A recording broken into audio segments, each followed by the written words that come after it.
দোকানে বিরিয়ানি নিয়ে আসলাম ১ প্লেট। মজা করে খাবো দেখি দে পাশে এই ছেলেটা বসে আছে। সুন্দর করে মেয়েটা রেখে আমি পানির জন্য যাচ্ছি। দেখি পানি যখন নিয়ে আসতে যাচ্ছি এই ছেলেটা দেখি পকেট থেকে কি যেন বের করে আমার বিরিয়ানির মধ্যে ঢেলে দিচ্ছে। আমি তো হতবাক হয়ে গেলাম।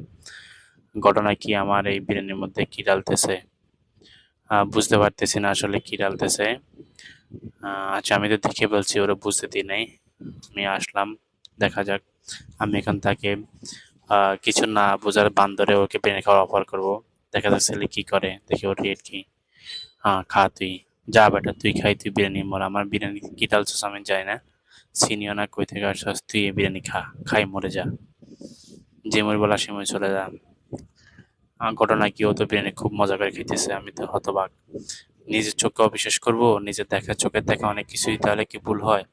আচ্ছা দেখা যাক আমরা শেষ পর্যন্ত দেখি কি হয়। দেখতে দেখতে সে সব খেয়ে ফেললো কিন্তু কোনো কিছু বুঝতেছি না। মনে হয় আমি ধোঁকা খাইলাম।